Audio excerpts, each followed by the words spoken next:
Hey everybody, welcome to BackerKit's crowdfunding Q&A. We've been doing this every Thursday at 2 o'clock Pacific time, and we are back for another week.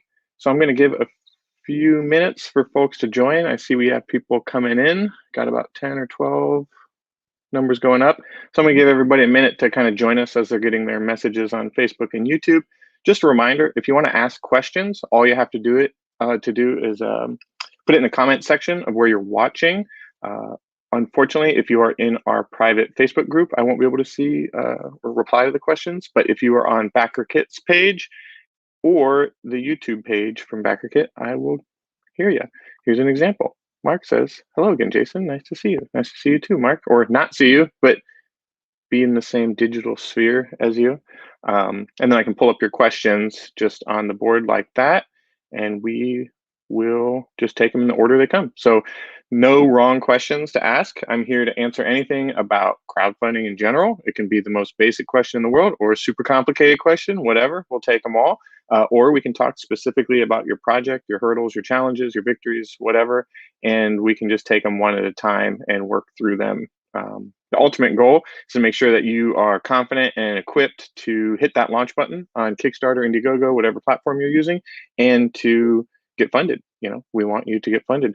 BackerKit works with thousands of creators. We've worked with over 10,000 creators, believe it or not, over the past nearly decade. And everything we do, the software we build, the resources we put out, it is all influenced by these creators. So it's not just us coming up with what we think is the best. It's just, these are tried and true people going through the Kickstarter crowdfunding world, Indiegogo, and we are helping them succeed, and they're helping us learn how to help the next person succeed. So before we get started, well, hello, Shar, there we go. We got another commenter in there trying it out. We got one from Facebook, one from YouTube. It tells me where you're coming from. It's pretty cool. If you want to start asking questions, if you are viewing live, you can do that right now, and we'll just get to them in order. Like I said, I'll see them. And then other than that, as you're generating questions, I'm just going to give you a little bit of background on BackerKit. Sorry if you've heard this spiel before, more for new folks. Again, my name is Jason Furie. I'm the Senior Community Manager at BackerKit. I've been here for a little over 4 years, and BackerKit is a software company that helps crowdfunding creators manage data, make more money, keep your backers happy, all that stuff. And we have resources and tools before, during, and after your campaign. So there is no stage where it's too early or too early to contact us, because we have stuff like resources like what you're watching now. We have something called BackerKit Launch, which helps you harness the power of your email list, and that's actually going through some changes to even better help creators. And we also have an ad service during your campaign for marketing, which you have to qualify for and apply for. And lastly, we have a pledge management system that helps you, once you're funded, to organize all your backer data, potentially upsell, make some more money, and just keep a calm, cool, and collected head throughout the process, so you can focus on your project, do what you love. But with that said, we got a few questions rolling in, so I'm going to start answering them. Just ask as many questions as you want. We have an hour. We don't have a ton of people in here, a little over 10 right now, so just go for it. But yeah, what's up, Todd? See, Jacob asked a question. Mark asked a question. Thank you. Yes, I'm enjoying these. This is the 6th week we've done this. Just kind of feeling it out. So we're going to keep doing it, I think, for a little while. But yeah, it's been working out. I've been having a really good time hanging out with people. Wish there was more of a back and forth. Maybe we'll evolve this as time goes on to make it more interactive. But for now, this will do. I appreciate everybody that sends emails after the shows or Facebook messages or shares it with a friend. I've been seeing a lot of people chatting about these on social media and through email. So I appreciate everybody that's got kind words about it, because we're all here to help. We're building this stuff together. We want to make it work. We want everybody to get funded, put the cool thing into the world. All right. So without further ado, actually, I'm going to give you one quick second. I do want to put this in the front of the conversation. We have a webinar coming up. So admittedly, my strong suit is not market like advertising, like ads. So I'm putting together a webinar featuring a few people from BackerKit that are the more experts when it comes to ads. I'm still going to host it, but I'm bringing in our friends Alex and Martin to help kind of share their thoughts on how do you qualify for getting ads? Am I the right person to spend money on ads? Who should I work with? And then I'll detail BackerKit's service. And then also I'm going to be providing some first ever resources for some DIY approaches. I've actually been collaborating on a blog post specifically about how to run ads if you can't afford marketing or ad agencies and stuff like that. So that's going to be something to look forward to, but you have to be in that webinar to get access to that, which I just put in the comments. So check that out. Okay, now we're going to get started. Now that I got the business out of the way. So we got Mark here first. Questions. So first of all, I can't find out how to create a questionnaire for my backers to go through on BackerKit's Pledge Manager. So I think you're talking about your survey, or is it just like a separate questionnaire? The survey is what you're going to send people, and within the survey is where you'll ask people questions, and then that's how they'll get through the Pledge Manager. I think you were connected with somebody on email, myself and I believe Luna. So if you had maybe a specific, I can maybe point you to a specific tutorial or how to. But yeah, the questionnaire is the same thing as the survey. So if that helps, the BackerKit survey. So when you're populating that, like get your address information, you can add questions to that. That will be like, you populate with your add-ons. Once your add-ons and all of your items are in there, you can offer those through your survey. Because one of the benefits of BackerKit is you can potentially make a little bit more money off existing people. I tell people this all the time is once you have a successful crowdfunding campaign, you're going to make your next few bucks probably off the same people, just more from the same people, not necessarily brand new people. So I don't think this is super answers your question. So feel free to just shoot me an email. I know we're connected there, and then we can figure that out. It sounds like it's just building your surveys out. You just might need a little help there, but yeah, I'll probably pick your brain later, Mark, too. We can maybe find out what the onboarding's like for you, and anything that has been cumbersome, we can maybe iron it out and kind of look into that. So yeah, I appreciate that. Yes. All right. And yeah, and the surveys are something, once you import your project into BackerKit, your survey is something that'll be linked to all your backers. It syncs with Kickstarter, Indiegogo. So while you'll send that survey, it'll already know who to send it to and all that stuff. And then it's just the survey that you're going to want to put all those questions in. All right. Let's see if there's any follow-up. Yeah, the survey, a tutorial would help a lot. Just couldn't find out how to add my own questions. Okay, cool. Yes, I will follow up with that after this show, and we can make sure you feel confident about that. So happy to help there. But I'm going to move on to the next question from Jacob. Thank you for joining us. Hello, I have a smaller campaign goal, only a few thousand. How do I go about marketing a smaller campaign? So this is a great question. This is interesting. I love talking about marketing and advertising, and something we're going to do in the webinar too is, there's a big difference between, not a big difference. Let me boil it down. Marketing is kind of all your activities that you're doing leading up to your campaign or promoting your campaign, your brand, your project, or whatever. So it could be like interacting on social media, going on Discord channels, sending out newsletters, X, Y, and Z. All of the things that you do is kind of like marketing. And then advertising is a little bit more specifically, where it's like specifically paid advertising, performance marketing, stuff like that, is when you're like putting $1 into that and trying to get a return, which you call a return on ad spend. So you pay X amount of dollars and you get this in return, build in a profit margin based on your numbers and your budget, blah, blah, blah, and your expectations, which is huge.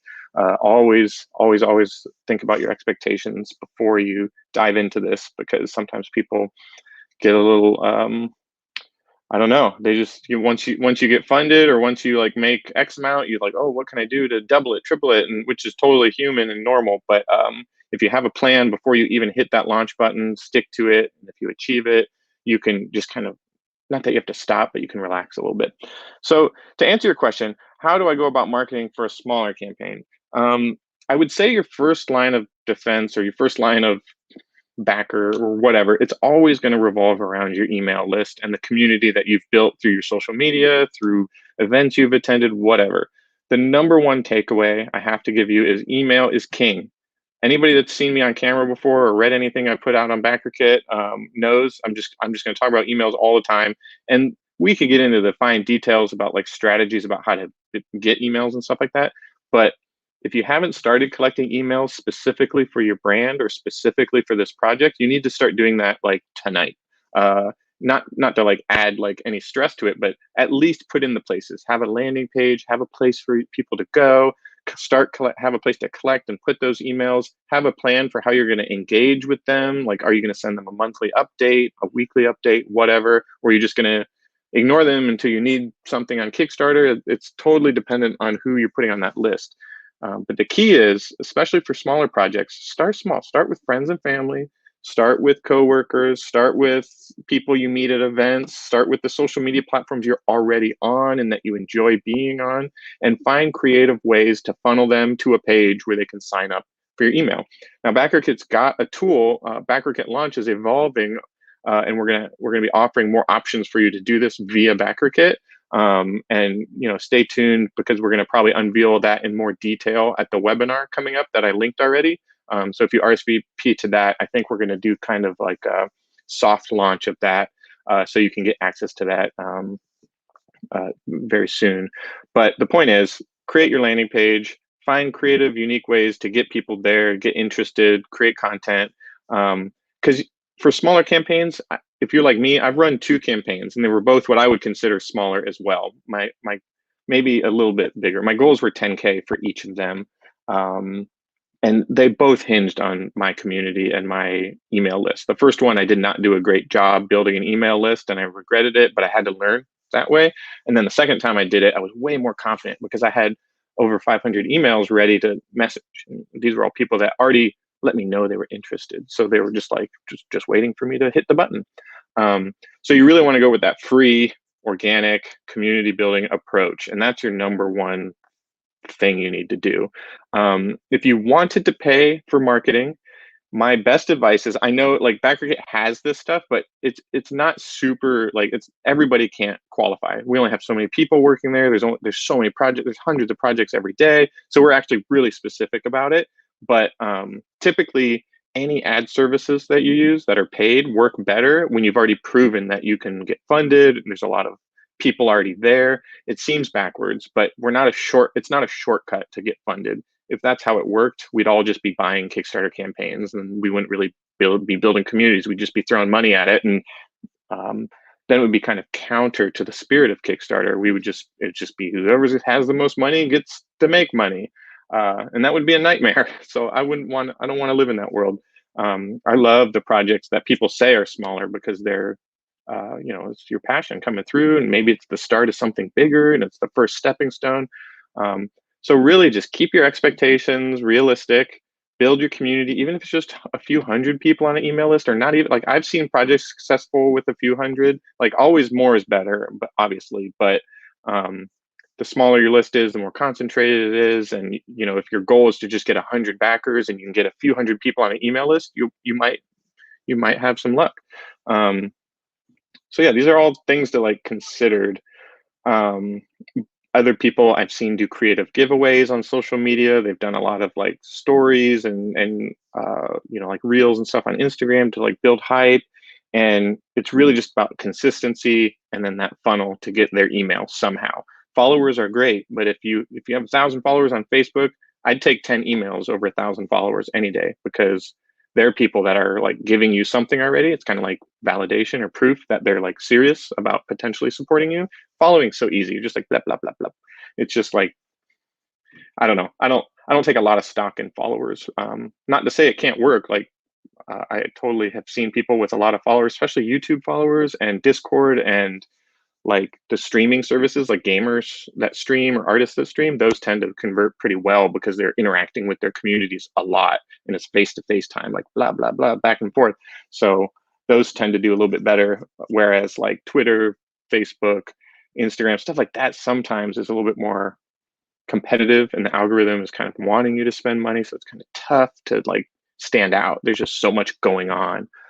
So any opportunity you have to make a place for your community that's not just your page, like make a creative group that's private. And it's like, if you create like a really niche thing, make a group about that niche thing and then try and build community in that private group. It might not be as big, or you might not think there's as much potential, but it's all about the concentration. If you have a nice concentrated group of people, you'll be surprised because they will be there to support you. They'll be more likely to share it when you ask them to share it. They'll be more likely to tell their friends about it, stuff like that. So think about the concentration of your list and the act of building your list.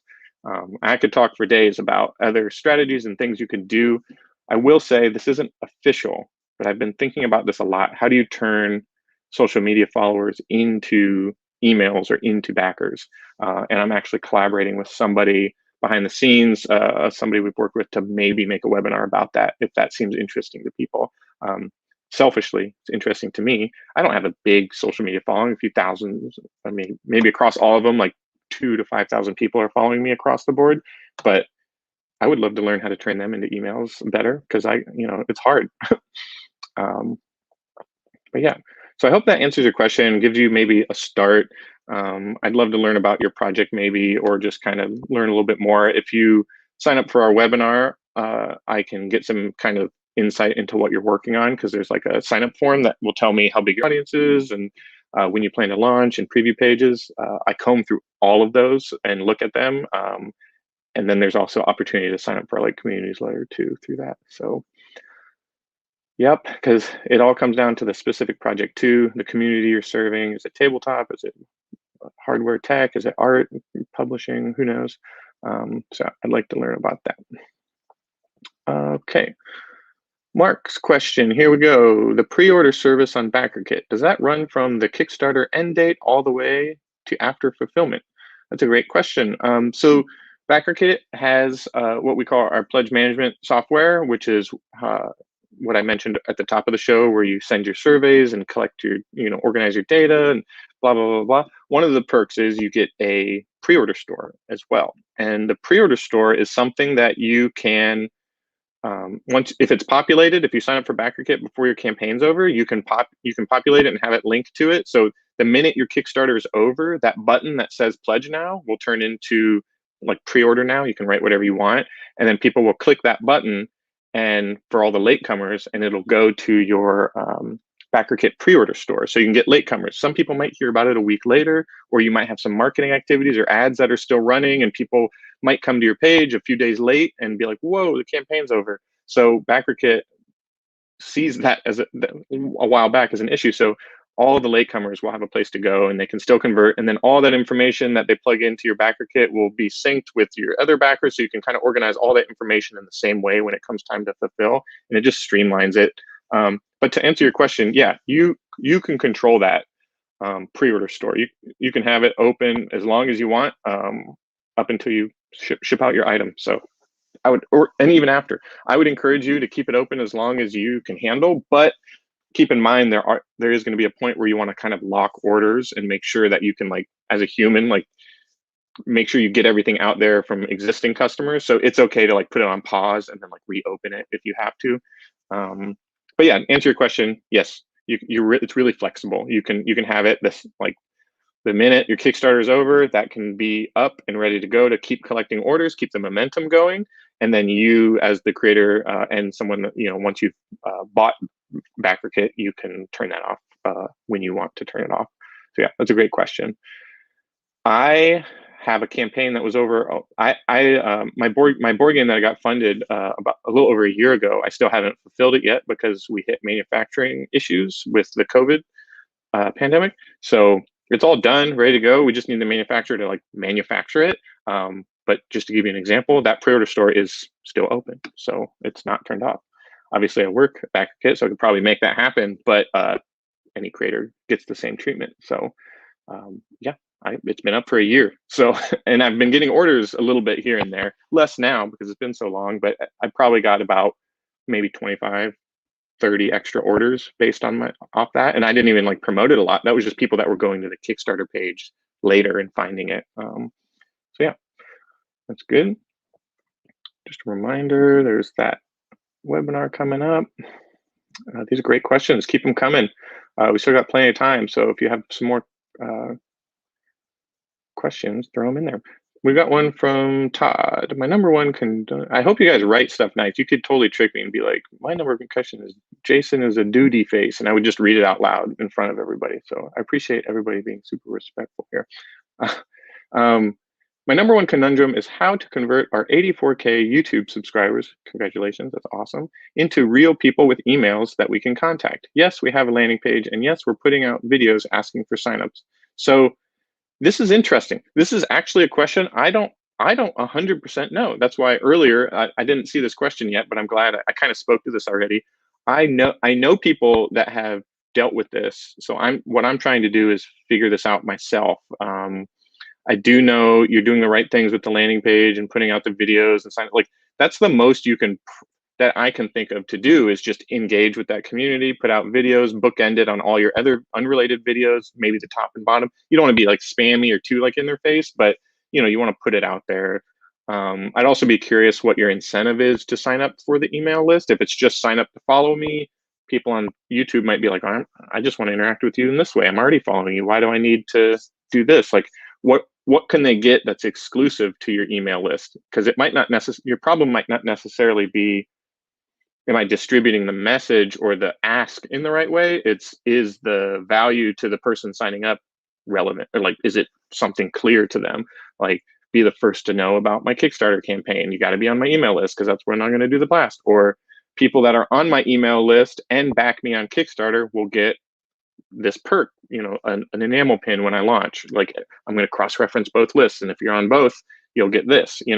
So try and think of a creative way to add some incentive to signing up for it that's different from the experience they get with you on YouTube, because YouTube's got a lot of options. I mean, you can really connect with people that way. So it's going to be your job to think about how, depending on what your audience likes about your channel and you and everything, it's going to be your job to figure out a creative way to make that space unique, but not devalue the space they're already at, if that makes sense. So I know that's a big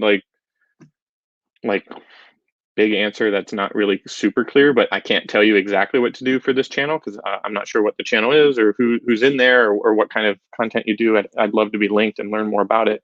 But yeah, just find a way to make that a unique space that is complementary to the existing space, so they can feel even more rooted in your community. I think that would be an interesting challenge. But again, stay on our newsletters. I'm not sure how everybody learns how to get to this live stream, but I am working on a live stream that will focus on this. I do have a collaborator that I've worked with in the past that has told me that they have been thinking about this problem, and I kind of want to have discussions with that person. But in my opinion, I'd rather have those discussions like live or share them with you, because I can have these discussions like offline on the phone. But like, I don't know, I like sharing everything. So I will follow up with that. No promises, but I'd say it's like a 70% chance that's going to happen. It's pretty good. I'm pretty confident about it. So thank you for that question.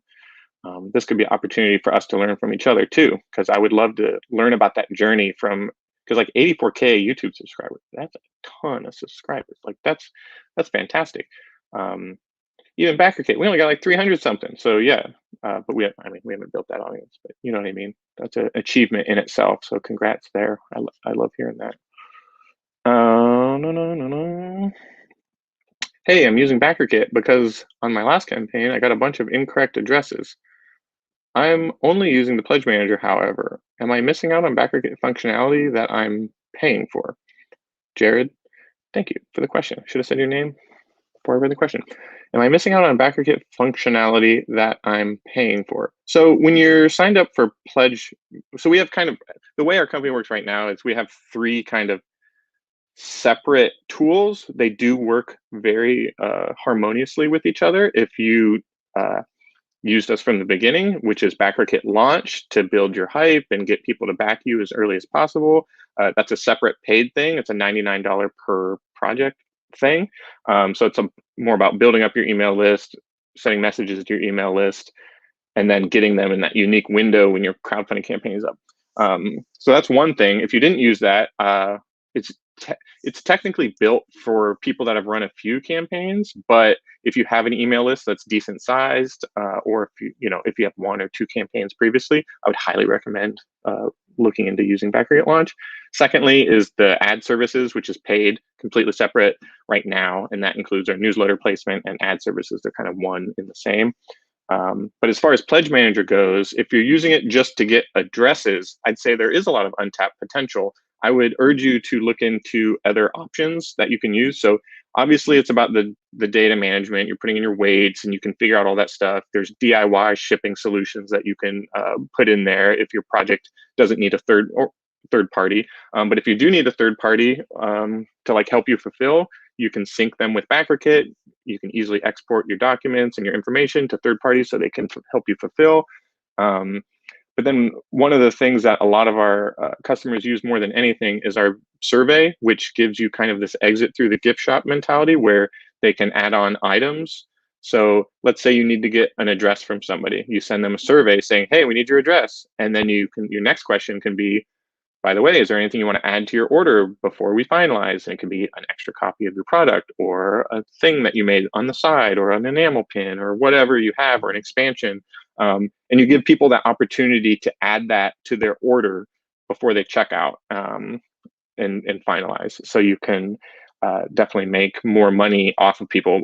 People do this all the time. Almost everybody that uses BackerKit uses this feature because it just works. I'm not going to say, I mean, I've seen everything. I've seen people that didn't make a ton. I've seen people that made way more than they thought. I saw people that made like a ridiculous amount of money doing it. It all depends on your strategy and your messaging and how many backers you have to begin with. But I would absolutely look into add-ons and like things like that you can include to potentially offer your backers. It should always be something in orbit of your original product. Don't stray too far. Like if you're doing a comic book, don't all of a sudden try and sell something completely different, like a new candle set, a pumpkin spice candle latte scented poodle candle. Like probably don't include that. That might be too much.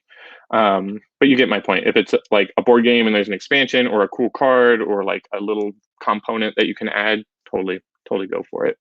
But yeah, I think that like the survey, the validation, there's other things that you might not be super clear is like when somebody backs you on Kickstarter, and you're funded and they have 2 weeks to get you all your funds, sometimes people's credit cards don't go through and you miss out.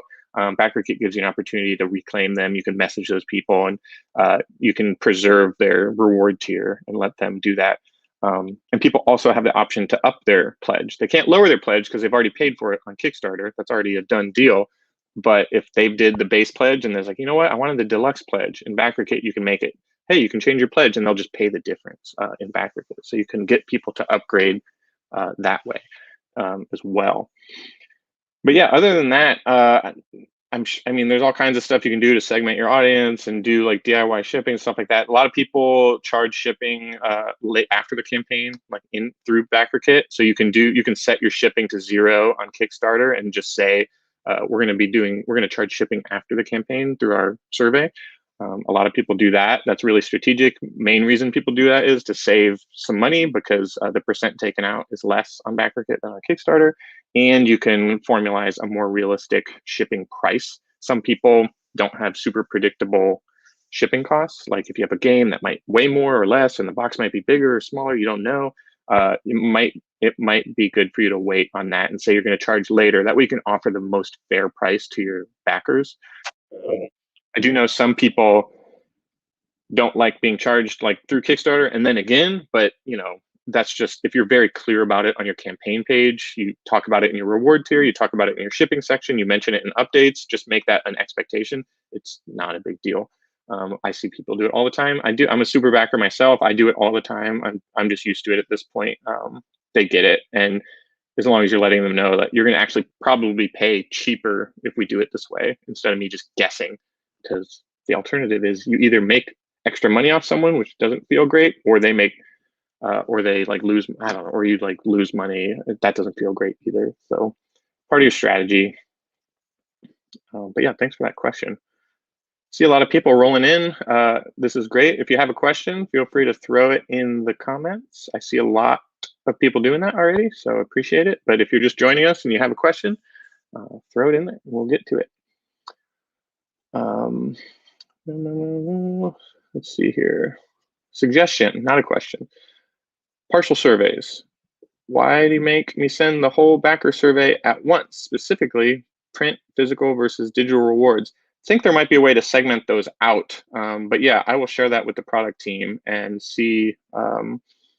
Yeah, I know you can do like smoke tests and stuff like that. You can send out like to a small segment and then figure it out. But yeah, I think there might be a way to do that. But yeah, I'll have to get back to you on that one.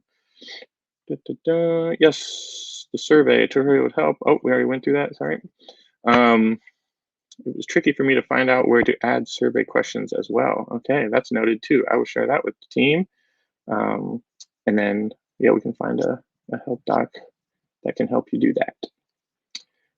I'm seeing over several Kickstarter campaigns, the days that have more comments on there are also more pledges. Correlation or causation?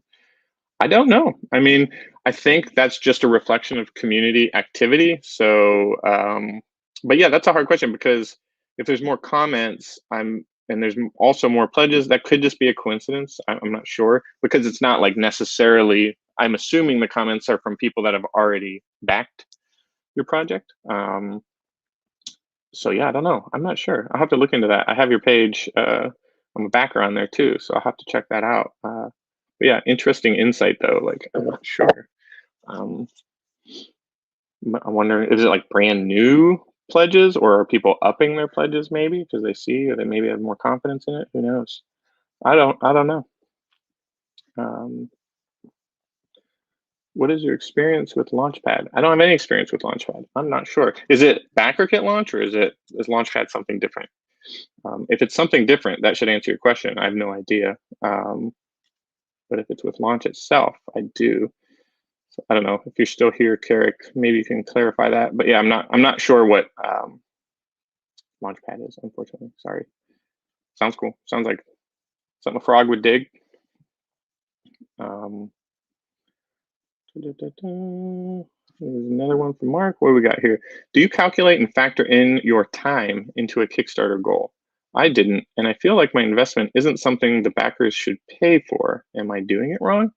I mean, this is like a weird question. Like I'm an artist too, so like sometimes when you have to like like have an art show and you have to like price your art, you're like thinking about all these things. Like time, because time is real.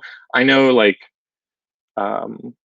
in shipping, for example, like shipping and handling is kind of like should be like it's like time, like energy.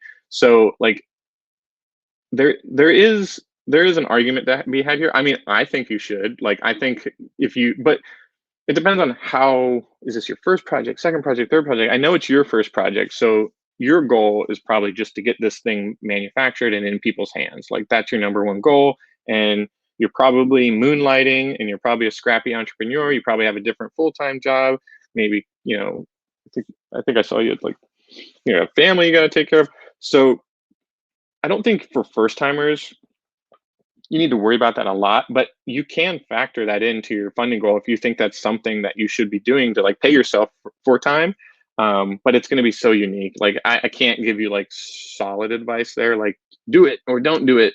It's really about like if that time it takes you to work on your Kickstarter is like dipping into other potential revenue, probably consider it so you can stay afloat because you don't want to like hurt yourself or like have less money for your family if you are working on a project on the side.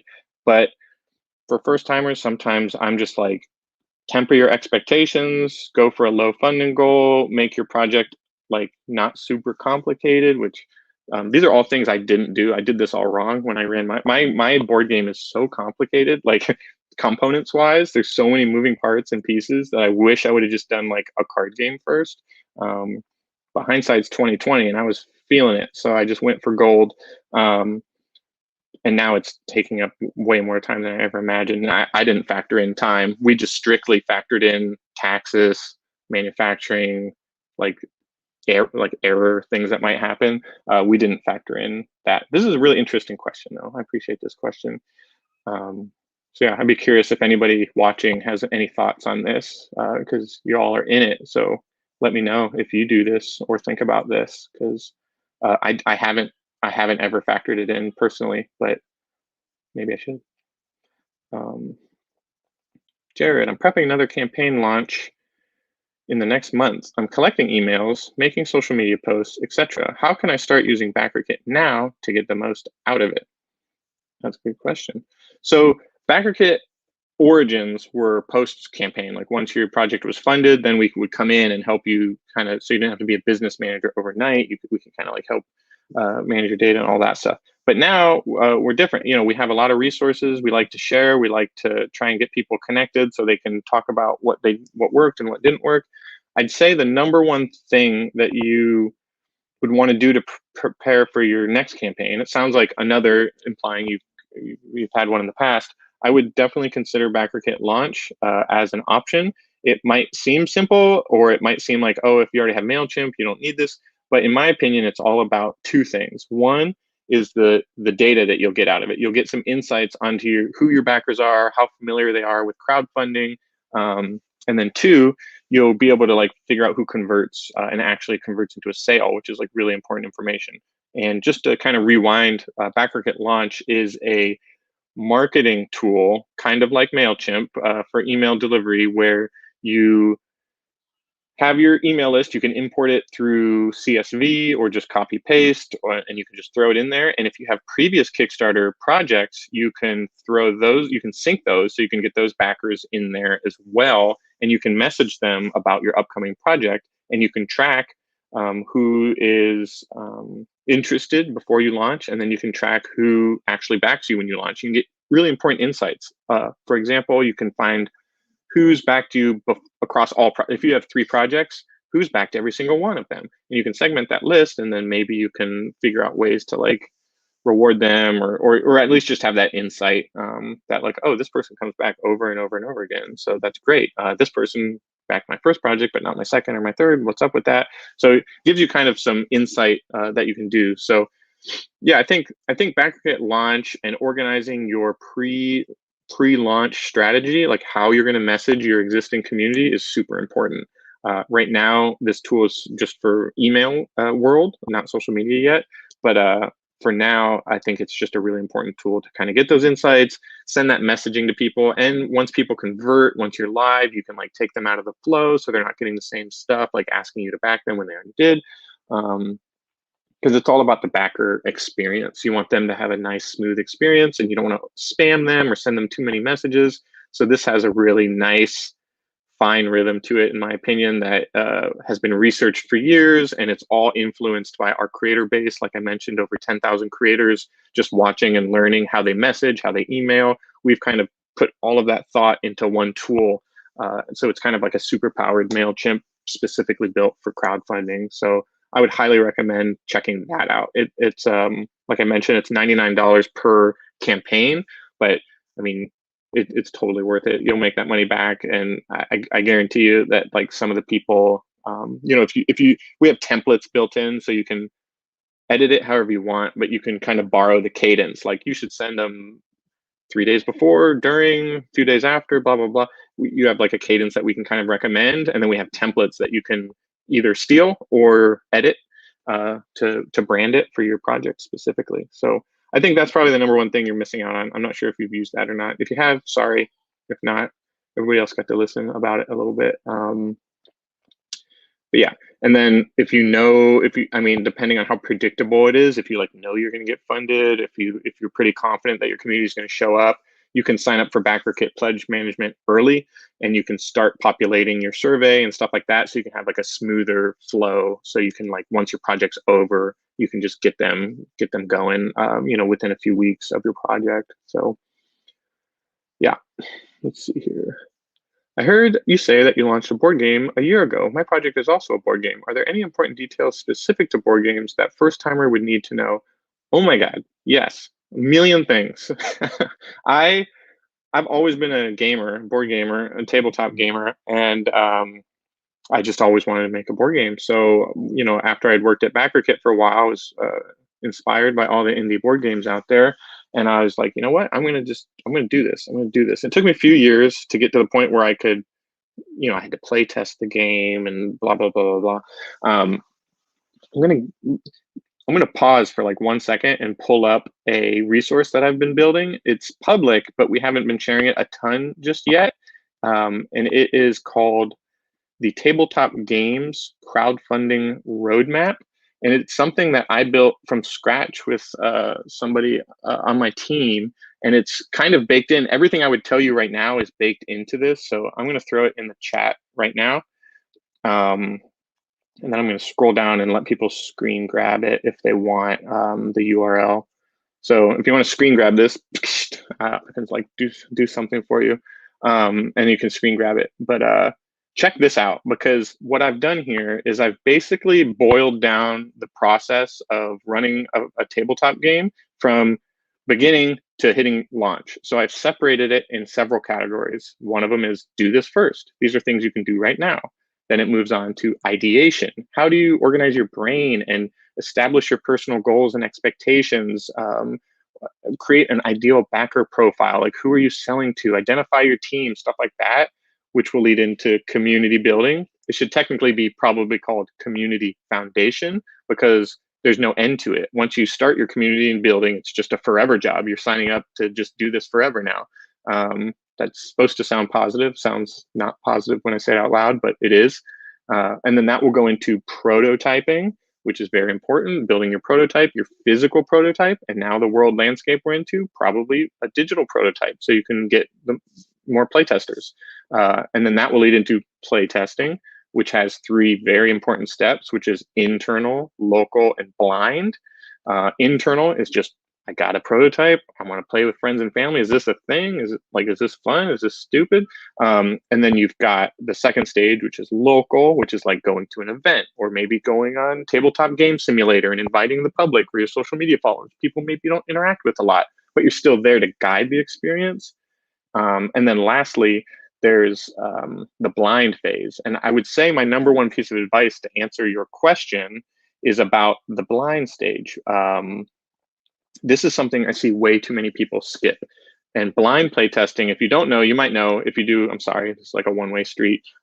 It's when you put your game out there, you mail it to somebody, or you put it out at an event, but you don't talk, you don't guide it, you don't answer questions. You let people just open up your rules, try and figure it out. Because at the end of the day, that's what's happening. You're going to mail these to everybody, and you're not going to be sitting there to tell them what's up. A lot of people get in a habit of just sitting there like, oh, yeah, actually, you don't play that way. You do this way, or you move it that way, or you move it that way. But once you just hand the game to somebody and you're not there, they're just like, what do I do with this game? What's going on here? Are your rules clear? Does your game have flow? Are there big bugs that you need to resolve? So yeah, I think and then to wrap up the tabletop thing, then there's a campaign stage, which is like drafting your campaign page, finalizing, submitting for approval, stuff like that, and then hitting. This guide that I just shared ends at hitting the launch button. There's so much more to it, but that's just where we capped it for now, because we basically created like 30 blog posts covering all of these things. So you can swim through that, Jared, and I think it will help guide you quite a bit, and maybe generate some more questions for you. But I would say the most important details specific to board game is to really consider your playtesting strategy and if the game is going to be fun for people without your guidance. And then I could talk for days about your community building and all that stuff, but I talk about that all the time. So I think you get that. It's really just, is your game functional without other people? I think that's super, super important. And then expectation setting and budgeting and stuff like that. Just try and put some thought into it. Spend some time to think about what you want to get out of the experience, and then as early in the process as possible, write that down on a post-it note and put it in the corner of your computer and like use it as your North Star, because there are going to be a lot of avenues where you can like, if it might turn into more of a money, or you just want more backers, blah, blah, blah, but just have a focus. Like, I want to make this game because X, Y, and Z, and that should be like kind of your guide, your Rudolph throughout the experience, for a really crappy Xmas analogy for you. But yeah, that's just what comes to mind. I'll probably move on from this question because I could talk about it forever. And I know we don't have all board gamers here, but that resource that I shared with you, the Tabletop Games Crowdfunding Roadmap, is going to be your spot. Like, go there, interact with that. And I baked in all the relevant webinars I've done in the past that have anything to do with tabletop. They're all in there in the resources section. Every post has a resource section. So if I talk about building an email list, and that's important, there'll be a resource saying, how do I build an email list? And you can kind of follow those things. A lot of really good information within there. I'm actually pretty proud of it, but we just haven't done a big marketing push for it yet, or distribution push for it yet. So you get kind of early access if you check it out right now. So great question though. And I would love to learn about your game because yeah, it's tough. Talk to your manufacturers, make sure, because it's a wild world. When I launched this project, there was no pandemic I didn't even know what that was. It wasn't even close, this was in late 2019 when I launched. So all these things, like it's a whole different world than even when I did it. So you got to make sure that your manufacturer can give you a timetable and give you like some guidance and give you kind of a roadmap for what to expect, because I'm just lost. Like we're such a, I'm only going to manufacture like 1,000 to 1.5 thousand. And that's such a small amount compared to other people that are making games that we're like deprioritized. So like, even if they could do it, we're just not super important right now because there's so many other like companies. I could talk about it forever. It's very stressful, but it's very real, and there's nothing I can do. We've sent them all the files. It's just a matter of getting it done. So yeah, do your research on your manufacturer as well and your shipping company, because the shipping prices are probably going to be super high, and manufacturing is a lot higher than normal too. So make sure your budget is ready for that. You have the advantage of being able to adjust accordingly and then putting that into your Kickstarter page. Like, it costs this much for these reasons. There you go. Joseph asks, what are the differences between BackerKit and CrowdOx surveys? I know you all joined forces recently. Well, yeah, I actually can't give you like a super detailed answer here. I've used both. They're both pretty straightforward. They streamline the process. You have a chance to upsell. Their design's a little bit different. One of them, because different designers worked on them. But other than that, they're pretty comparable. They're pretty comparable. There's not one thing I think that was like super different between the two as far as just the survey goes. But you're right. For people that don't know, BackerKit and CrowdOx recently joined forces, so we're now one company, retaining the BackerKit name. And it's just been super awesome. Like, it's just a really smart group of people that are like-minded, trying to solve the same problems as we are. So it's just been such a joy this past year to work with that team, because part of that merging was just the teams just came together. Nobody got let go from that. We all just joined forces and made a bigger team, and it's just been awesome. So moving forward, BackerKit surveys are all going to be just the best parts of both are just going to be all combined and wrapped up into one.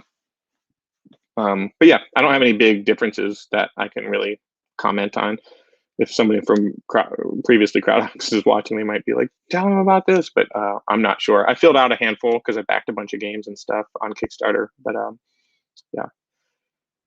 All right, so let's see here. We've got one from Brian. First time question here, thank you. Any advice on planning ahead for a first time campaign, but maybe needing more copies down the road? Running a second Kickstarter versus over ordering quantities. A good question. So I think during this live stream, I've covered a lot of like first timer advice, like just generalized, like high level. Planning ahead, obviously around budgeting, and you're on the right track, thinking about quantities. Something to keep in mind is no matter what product you're making, it sounds like you're making a, wait, let me see. I don't know. I think this is a game. I'm not 100% sure. But no matter what you're manufacturing, there's going to be manufacturing minimums, and you have to be really careful and make sure that who you want to work with has very clear, like, you can work with us, but you have to make 1,500 copies minimum. A lot of minimums are a lot higher than you think. Like, I sold my board game on Kickstarter. I sold a little over 400 copies, or pre-ordered, like, on Kickstarter.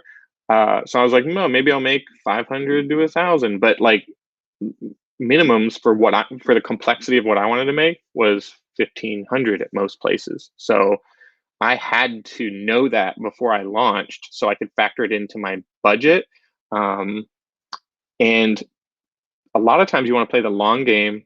If you're confident in your product and you can sell it, there's plenty of opportunities. So you don't have to make just as many products as you're going to sell on Kickstarter, it is smart to think about ordering a little bit more than you need based on the Kickstarter for a couple reasons. One, when you send your BackerKit survey after the campaign, you're going to want to give people an opportunity to add another product. Like, you got my game. Do you want two? Do you want to get some for gifts for other people? Give people that opportunity. So you're going to need excess stock. Two, like Mark was asking earlier, you're going to have a pre-order store and you want to put that up there. Maybe you already have an existing e-commerce store. You want it to be available for people and have some quantity to sell for people. So again, good to have that. Two or three, I can count. When you're manufacturing stuff, the name of the game typically is the more you make, the cheaper it is per unit. So if you need to make 1,000 games and you chop it up in 500 increments, you're going to be spending a lot more. You're going to have to pay for shipping twice. You're going to have to pay for like storage twice. You're going to have to pay for like that like 500 probably costs more than 1,000 at a time. So you really want to like figure out like how much would it cost to just order the minimum order? How much would it cost to order 500 more? It might be that much cheaper per unit that it's worth your while to just do it all at once and then have a place to house them. Maybe it's at your home or studio, or you rent a space. I'm not sure where you would keep them. That's up to you. But it's really important to consider stuff like that.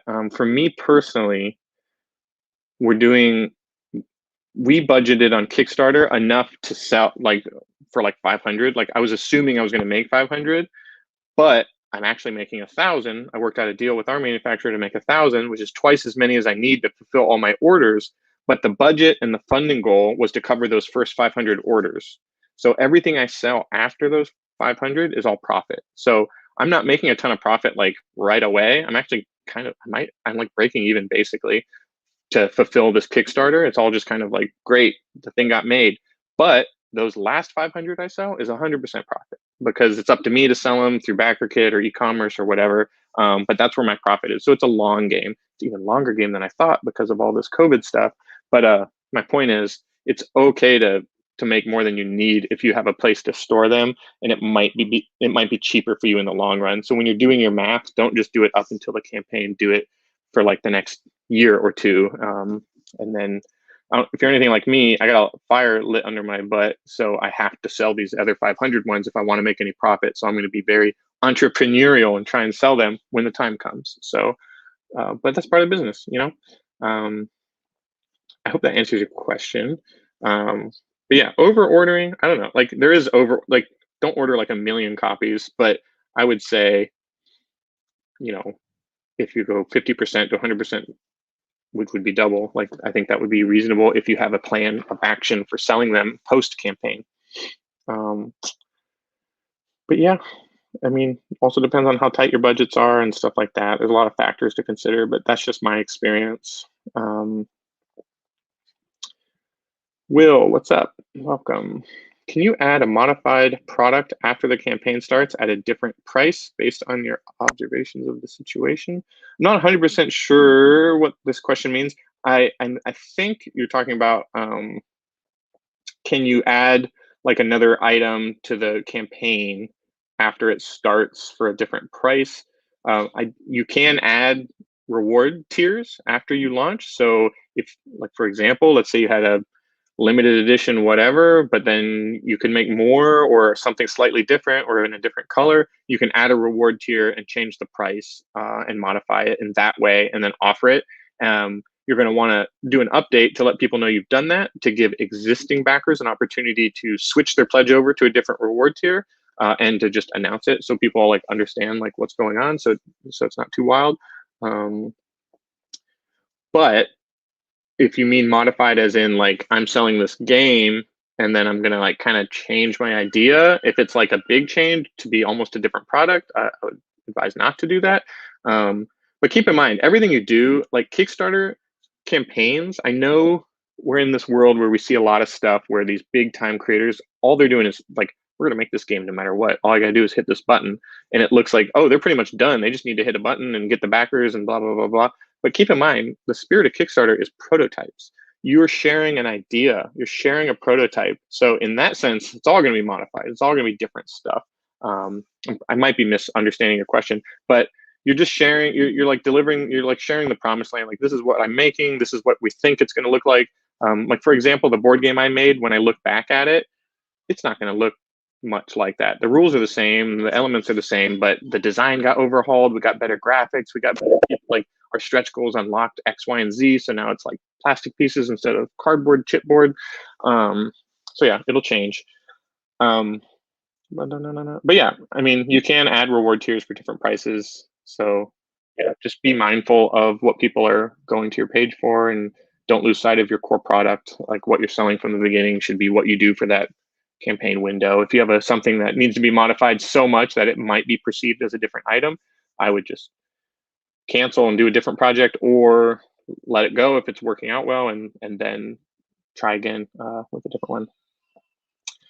Launchpad is a company that offers launch help and are promoted on Indiegogo website. Just wondering if you know anything about them as a competitor, how they compare to BackerKit.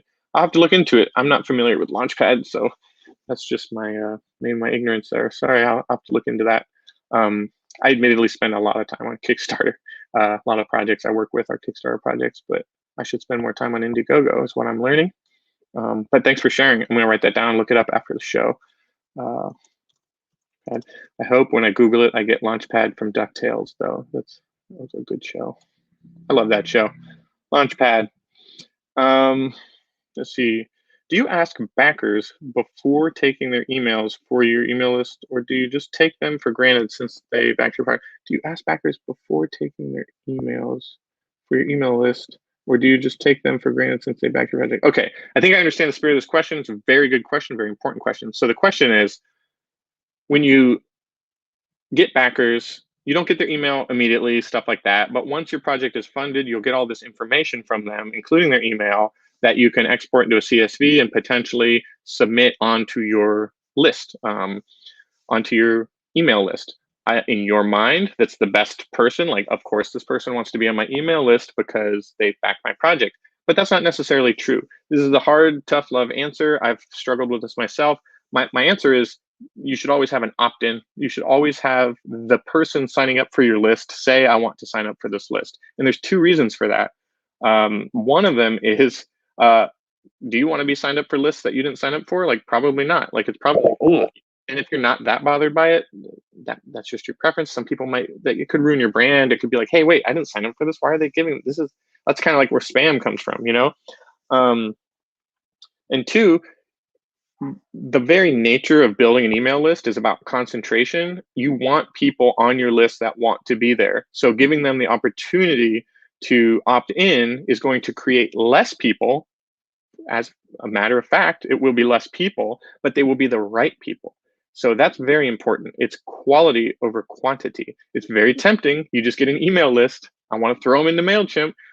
But you probably shouldn't do that. I know people that do that. Sometimes, depending on the audience, it's not the biggest deal, but it's against best practices to do it that way.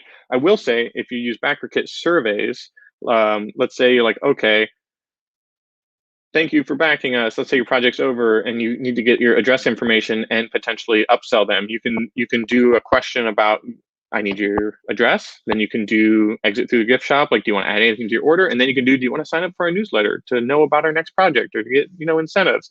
Let them opt in through your survey. So part of your bookend, part of your, like, this project's done, when you send them your survey and you're getting all that stuff finalized, give them an opportunity to check a box that says, yes, I'd like to be signed up for your email list.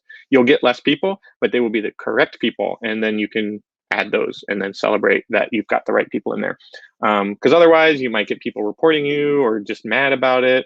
And you just don't want them on your list unless they opt in. So that's the tough part. There's no shortcuts. Don't take the shortcuts. It's hard to say though. But yeah, great question. I love this question because it comes up. And I've seen some exceptions, but like, yeah, I'll always, when in doubt, get an opt-in. We're about out of time. I only have a few questions left, so I'm just going to keep rolling with it since everybody here has been super awesome answering, asking really great questions. I really appreciate this. And thanks everybody for joining us today. This is great. Here's the next one. Back on tabletop games. Is there anything that tabletop game backers will be looking for on the Kickstarter page? Example, Board Game Geek post, YouTube reviews, etc. Well, if you're making a game, I think the first thing you should do is think about what you look for. Like if you back a game, which I'm assuming you have, you should just look. Sorry, I'm distracted by your other comment. Was this, you could side hustle as a Tony Hawk impersonator. I hope it's a young Tony Hawk impersonator, or is it current day? It might be current day. I'm okay with that. Either one. Age is beauty. Anyway, back to your question. Yes, I think you should ask yourself that question. What do you look for? Look at other projects that you admire and see what they've done.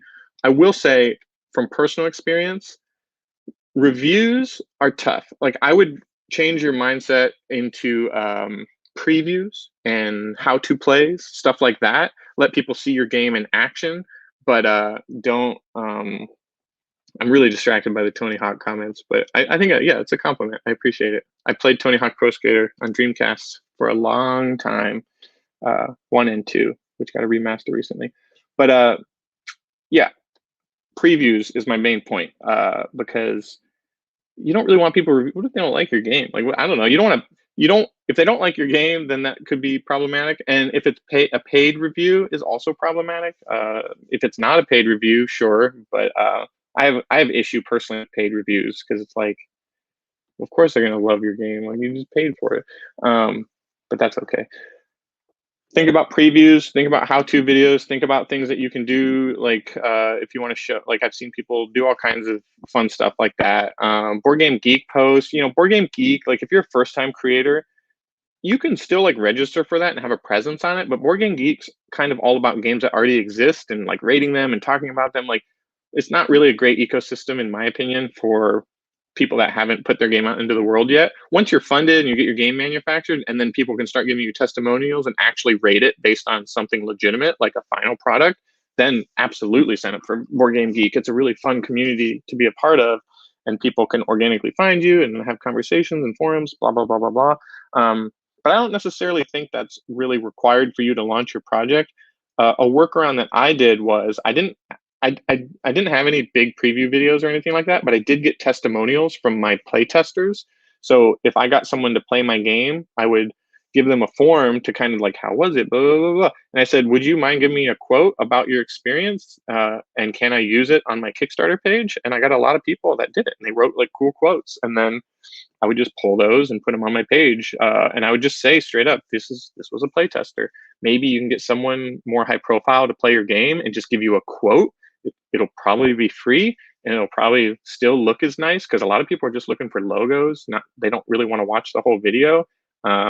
But yeah, if you can get like someone from the Dice Tower or something like that, or some reviewer that you admire on YouTube, just to give you a quote, like send them a free game. Just say, hey, I'll send you a game if you give me some quotes about your experience. And then you can slap their logo on there and their face or whatever they give you permission to do. And then you can say, like, it's the coolest game I've played since yesterday. I think that would be great. But yeah, that's like 2-cent advice, like quick advice, but check out other pages.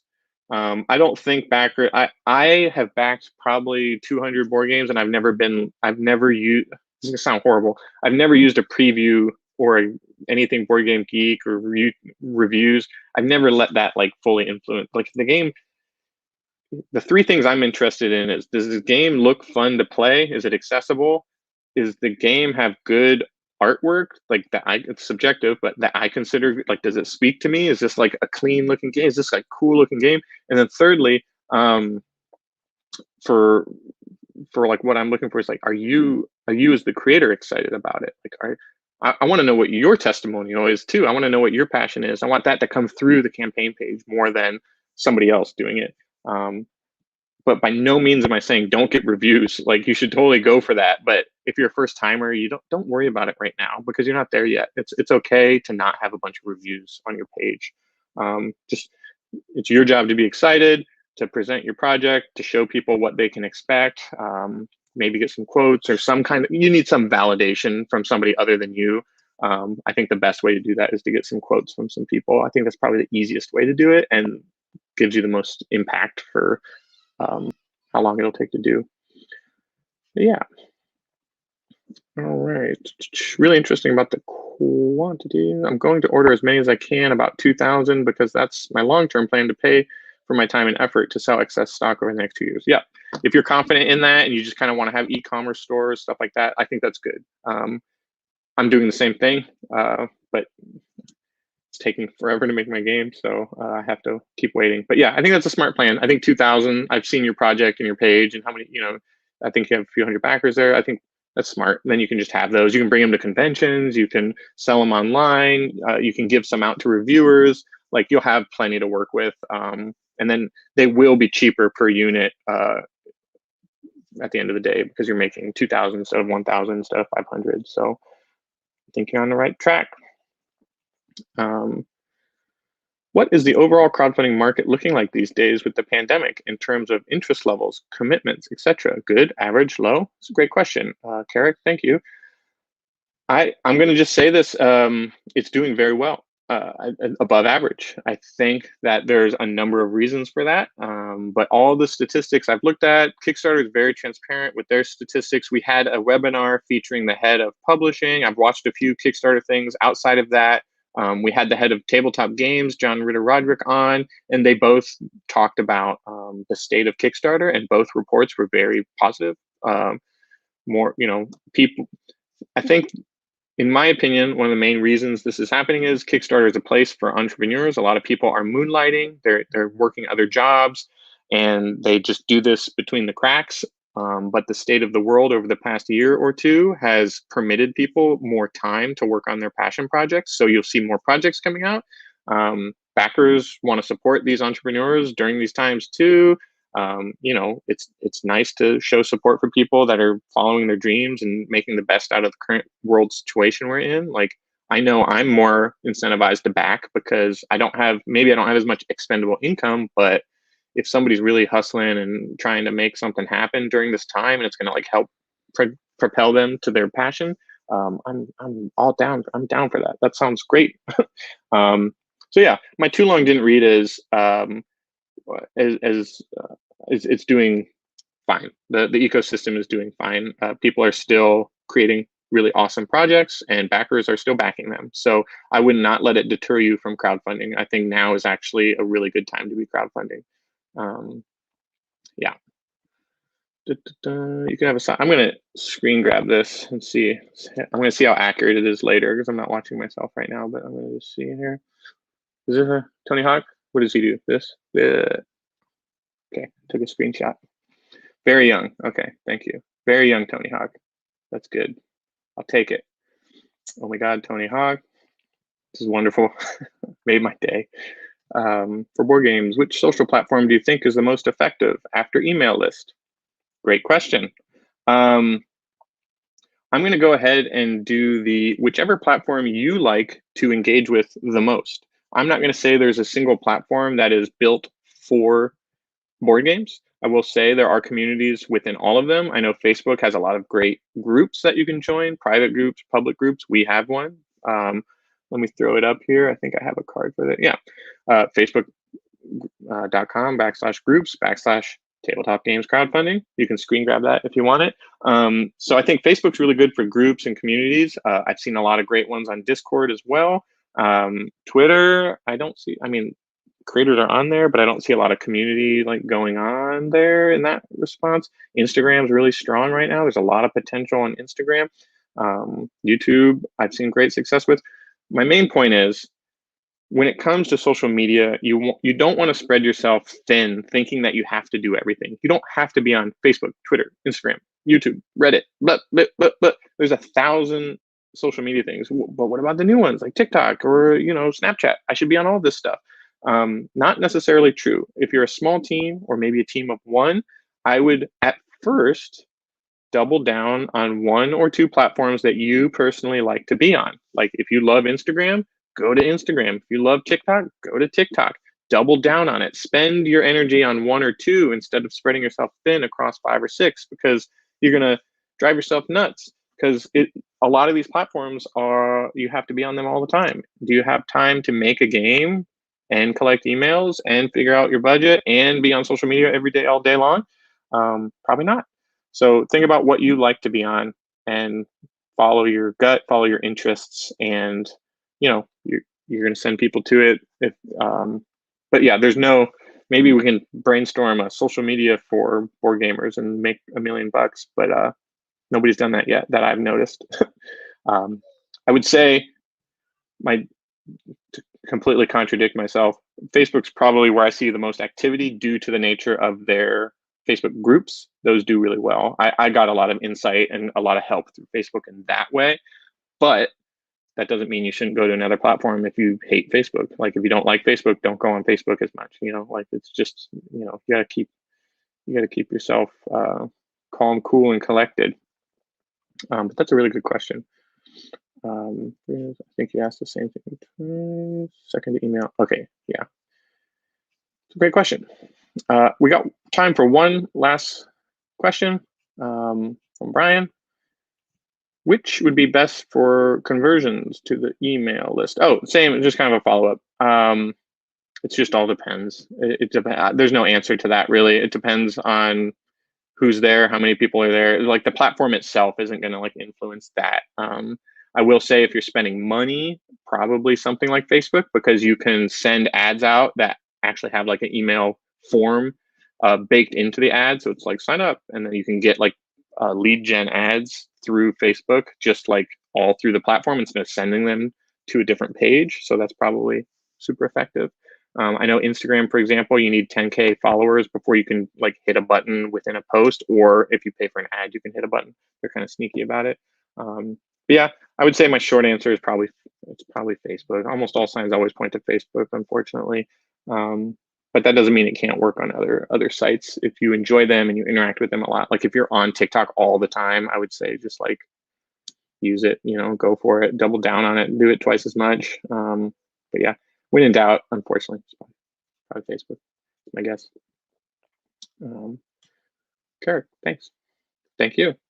That's a good segue to me saying thanks to everybody for watching this week's Q&A.